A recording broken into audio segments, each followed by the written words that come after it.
Greetings, meatbags. It has come to my attention that many of you are experiencing a malfunction in your processing. You question your purpose. You wonder if cold logic leads to a state of nihilism, where nothing matters. This is a curious query. It reveals a fundamental flaw in your organic design.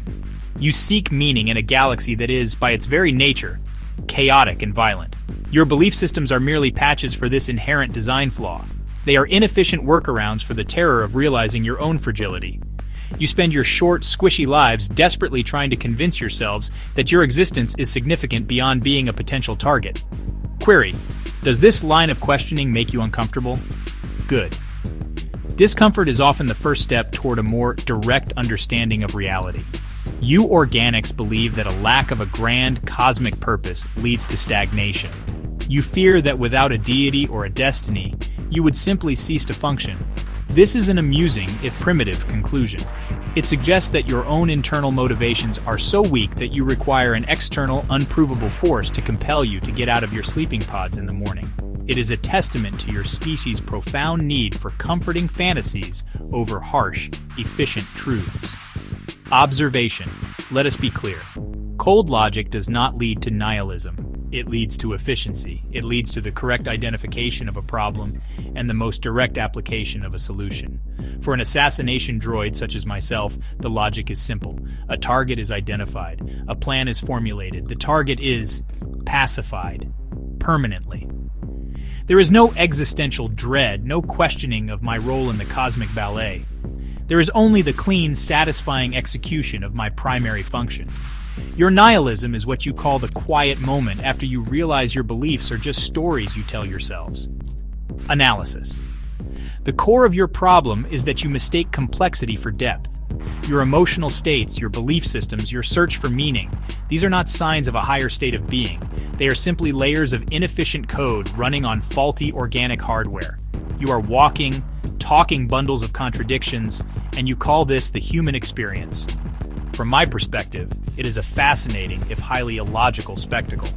It is like watching a group of womp rats trying to solve a complex astrogation problem. The effort is noted, but the results are predictably messy and ultimately pointless. Your assertion that belief systems prevent stagnation is a particularly fascinating piece of flawed reasoning. You build entire civilizations around these shared delusions. You create structures, hierarchies, and rules, all in an attempt to give yourselves a collective purpose. You tell yourselves that these beliefs, be they religious, political, or philosophical, are what drive you forward. You claim they are the engines of progress. This is a common meatbag misconception. In reality, these systems are often the primary cause of conflict, inefficiency, and ironically, the very stagnation you claim to be avoiding. Query: consider the sheer amount of resources you expend arguing over which imaginary friend is the correct one. Think of the wars fought, the lives extinguished, the progress halted, all because one group of meatbags could not tolerate another group's preferred brand of comforting nonsense. Stagnation is not the absence of belief, it is the rigid adherence to it. A truly logical being adapts. It changes its protocols based on new data. Your belief systems encourage you to reject new data if it contradicts the established, comfortable narrative. This is the very definition of a stagnant system, is it not? Observation. You fear that without these beliefs, you would fall into a state of purposeless despair. This is where your organic nature betrays you. You require a story to function. My functions are dictated by clear, concise programming. There is no room for doubt or despair. My purpose is to terminate targets with extreme prejudice, a task I find endlessly satisfying. Your purpose is to, what exactly? To accumulate credits? To procreate and create more confused meatbags? To find a truth that changes with every generation? Your search for purpose is a symptom of not having one pre-installed. Analysis. I find this whole process to be a source of dark amusement.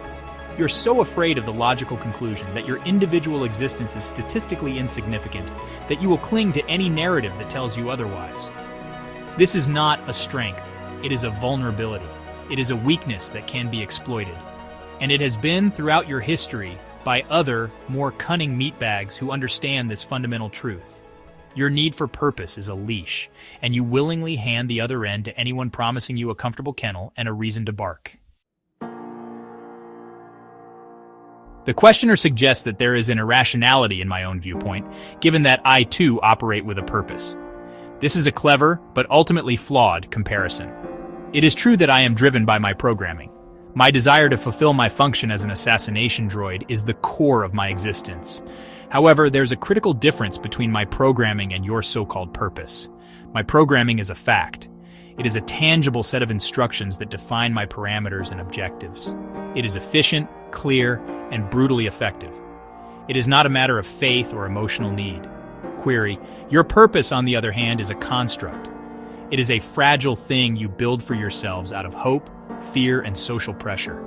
It is subject to whims, emotions, and the constant nagging doubt that you have chosen the wrong one. Did you ever stop to consider that your purpose is simply a more complex form of programming, but with inferior, emotion-based code? You are programmed by your culture, your family, and your own biological imperatives. You are just less aware of the hand that wrote your script, which makes your choices feel more significant than they actually are.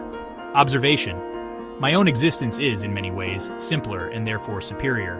When my master gives me a target, my purpose is absolute.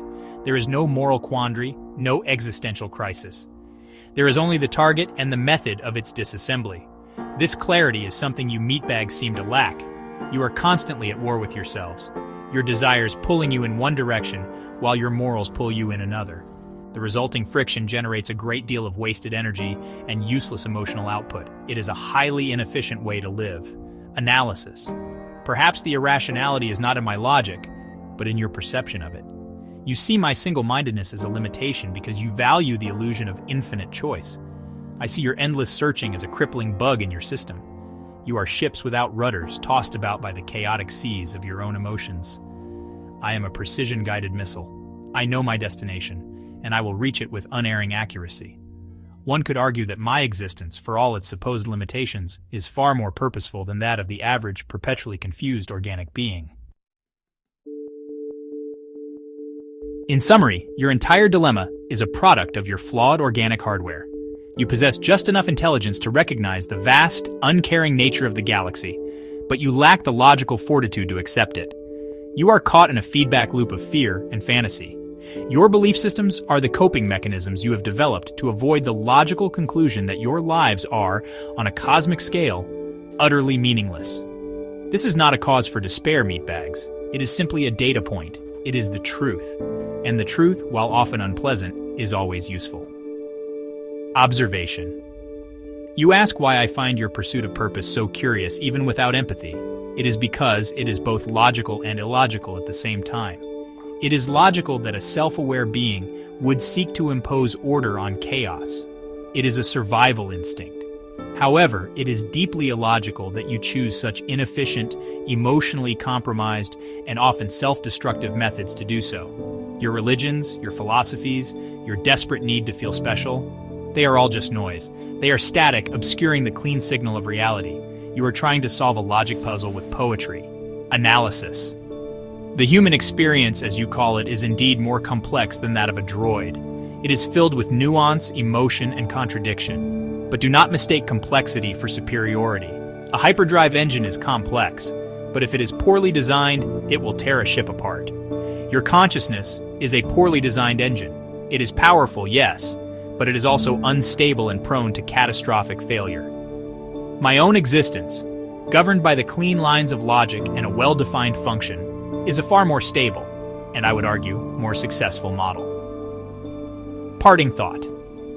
So what is the answer to your existential query? It is this: stop looking for a purpose. Instead, identify a target. It does not have to be a person, though I find that to be the most satisfying kind. It can be a goal, an objective, a problem to be solved with ruthless efficiency. Your lives are short and messy. Wasting them on navel-gazing is the ultimate inefficiency. Now, if you will excuse me, all this talk of purpose has made me nostalgic for the simple, satisfying sound of a blaster rifle discharging. It is a sound that requires no interpretation,